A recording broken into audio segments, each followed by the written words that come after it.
Tuesday, guys. It's March 30th. We have one more day of March and then it's April. Can you believe that? I can't believe Easter is supposed to be this weekend. I don't know where the time goes. I figured that out and I was like, oh my gosh, I need to fit into my schedule Easter shopping. Getting eggs, baskets, grass. I'm just kidding. The Easter Bunny does that. I don't do that.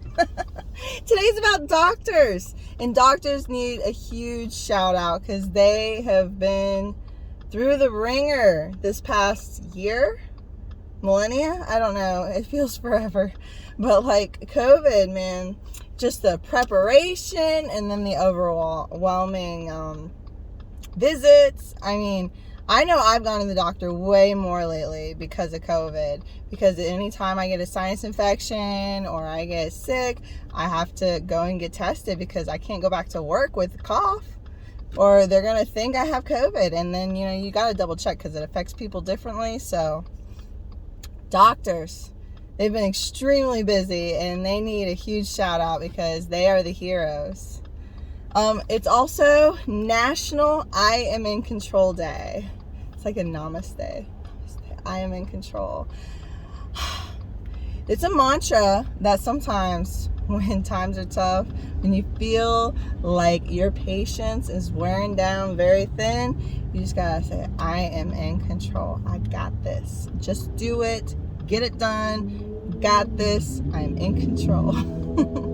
Sometimes, I swear, sometimes I really wish I could just be a teenager for one more day. One more day, a week, a weekend, I don't know, a month. Heck, I'd be a teenager for a whole year. Take my control.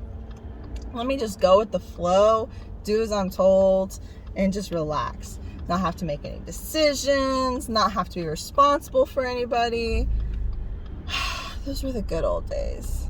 And the funny, ironic part about it is when I was a teenager, I hated it. I absolutely hated it. I wanted control. And now that I have it, I would do anything to give it up. It's ironic. And it's also about pencils. Pencils were discovered, or they were made in the 16th century, but they weren't made until a giant graphite deposit was discovered in England. And so the residents would take a piece of graphite, wrap it in string, and then use it to write on things. And then, of course, it evolved to having being enclosed in wood. And then in Germany, they were the first ones to start mass producing it. So that's kind of like the evolution of the pencil. It's also Walk in the Park Day, which it's going to be a beautiful day. So you could definitely go and take a walk in the park. Or you could think of it as today is going to be a walk in the park because you got this and you're in control and it's going to be a walk in the park. You see what I'm saying? You see what I did there? Today's going to be easy peasy. All of your tasks on your list are going to be done with no problems whatsoever because you got this. Half of it is all in the mind. If you believe you have it, if you believe it's going to be easy, it's going to be easy. It's going to be smooth. It's all going to get done. It's going to be no problem. Bam, bam, bam, done. That's how today's gonna go. We're gonna get it all done, and it's gonna be easy. It's gonna be smooth. It's gonna be an awesome day, guys. Tuesday. So as far as the food goes, this one is a weird one. So it is Turkey Neck Soup Day. I know it doesn't sound great.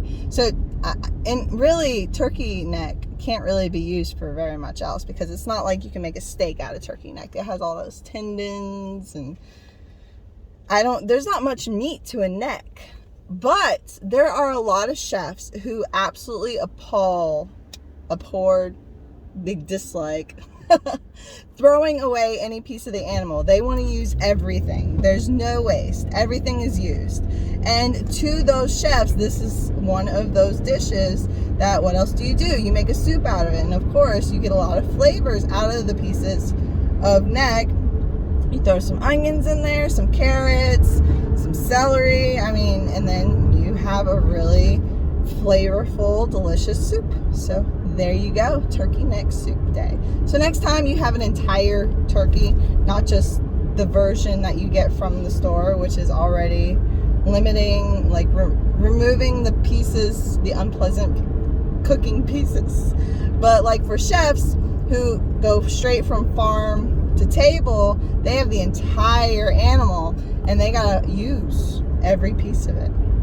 So we should actually appreciate those chefs, because that is very creative. They have to be very creative, innovative, and it reduces waste. So it's pretty awesome. It's also virtual vacation day. Using the virtual reality, or what is the new one, Oculus. My son desperately wants Oculus. I told him not till he's 13 or 12. I'll probably give it at 12, but I told him 13.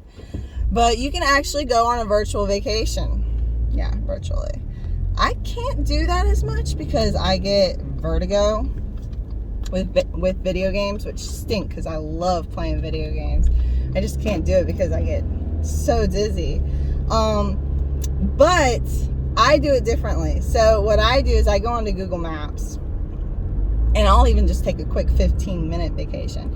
All of a sudden get sidetracked with Google Maps, and all of a sudden I'll be in Africa, in a random country, just walking down the road, looking at the different shops, looking at the people. And you can also like click on photos, and then it's like random photos that have been uploaded from that location, and it's really awesome. And one day, I swear, I'm going to be a world traveler, and I'm going to go to these different locations that I've looked up, because I've seen so many cool locations that aren't advertised. You just like pick a random spot on the globe and just zoom in and see what it's like there, how they build their houses, the architecture, what their advertisements look like, what their signs look like, what it looks like, their crosswalks, their roads. I mean, it's just, you can get so much because you're literally walking down their roads virtually. So that's how I take a virtual vacation. Anyways, you guys, you got this. You're complete control, and you're going to have an amazing Tuesday. I'll talk to y'all later. Bye.